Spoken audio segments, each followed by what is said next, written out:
दान पावलो हो, दान पावलो हो, दान पावलो हो, दान पावलो हो. देवाने सांगितलं की अरे पाटला काहीतरी दान धर्म कर. तर तेव्हा पाटलांनी काय सांगितलं, वासुदेवा वासुदेवा माझ्याकडे आता पैसे नाही, जो वॉलेट माझा होता ना तो मी आश्रमामध्ये काढून ठेवलेला आहे, तो आश्रमामध्ये. आता पाटलाला काय माहित होतं की हा आपल्या बापाचा बाप आहे, बरोबर ना. तर पाटील तिथून निघून स्नान झाल्याबरोबर पाटील तिथून निघाला आणि आश्रमामध्ये गेला. तेवढ्याच तिकडनं वासुदेव आला. वासुदेव पुन्हा म्हणायला लागला, दान पावलो हो, दान पावलो हो, दान पावलो हो, दान पावलो हो. पाटलाला बोलायला लागले, पाटला आता मी तुझ्या आश्रमामध्ये आलोय तर काहीतरी मला दान कर. काय सांगितलं, काहीतरी मला दान कर. तो म्हणतो ऐका ना वासुदेवा, मी आळंदीच्या यात्रेमध्ये फिरलो, आळंदीच्या यात्रेमध्ये फिरलो, काही कारणास्तव माझे सर्व पैसे संपले हो. आता तुम्ही घरी या. काय सांगितलं, त्यांना वाटलं आता हे इथं आलं पण घरी कशाचं येत आहे. पण त्यांना काय माहित होतं की देव चतुर आहे. देवाच्या तुला, देवाच्या तुला, देवाच्या तुला, देवाच्या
शेवटी देवाचा देव होता माई बापा हो.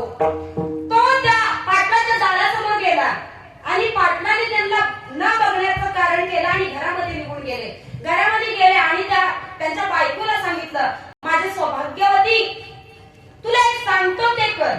ती बोलली काय, ऐक ना, मी अर्धा तास माझा श्वास आहे ना रोखून ठेवतो आणि जेव्हा तो वासुदेव घरामध्ये येईल ना तेव्हा त्याला काय सांगायचं, माझा नवरा काय, माझा नवरा मेला, पैसे नाहीये दान करण्यासाठी. बघा ना आई बाबा हो, स्वतःचा श्वास रोखून ठेवला त्या ठिकाणी आणि बायकोला सांगितलं की आला की असं सांग की माझा नवरा मेला, आता माझ्याकडे पैसे नाहीयेत, आता काय करणार. तिने विचार केला याचे परिणाम खूप वाईट होतील, असं करू नका, तुम्ही तुमचा जीव मारताय. पाटली सांगत होती पाटलाला, पण ऐकेल तो माणूस कसला, किती केला तरी तो चिंतूसच होता, स्वतःचा जीव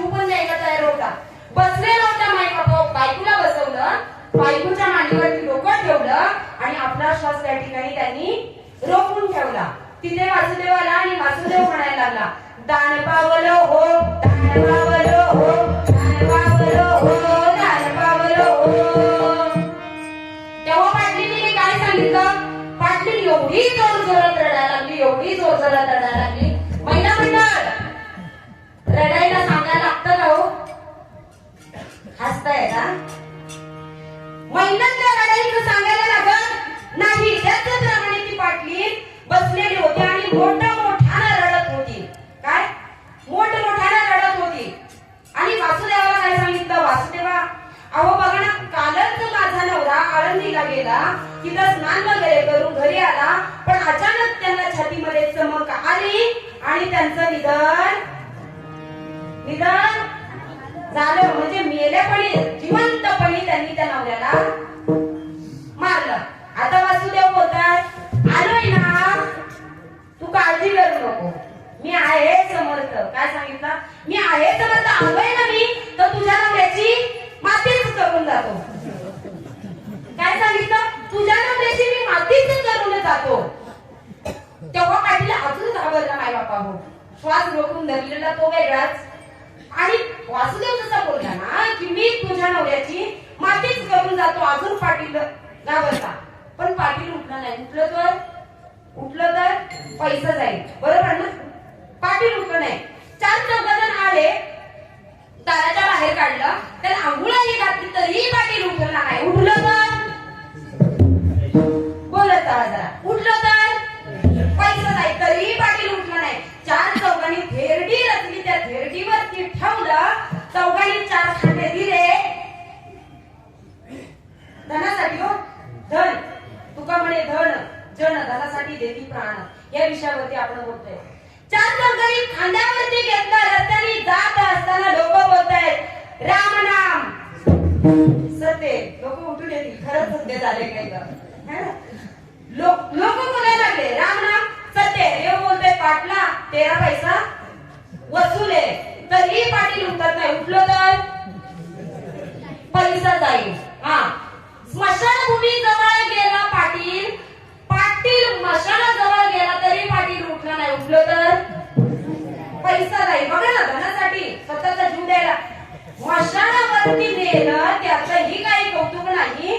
त्याला त्या सरणावरती ठेवलं गेलं, चितेवरती ठेवलं गेलं, तरी पाटील उठला नाही. उठलं तर पैसा जाईल. अक्षरशः त्या ठिकाणी देवानी रॉकेट टाकलं आणि त्याला काडी सुद्धा लावली, तरीही पाटील उठला नाही. विचार करण्यासारखी गोष्ट आहे. बघा ना माई बापा हो, त्या पाटलावरती अक्षरशः रॉकेट टाकला आणि काडी लावली, तरीही पाटील उठला नाही. उठलं तर पैसा उठलं तर पैसा जाईल. माय बापा हो, देवालाच काळजी वाटली त्याची.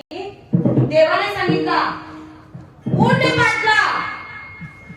काय सांगितलं माय बापा हो? विडाला विडाला विडाला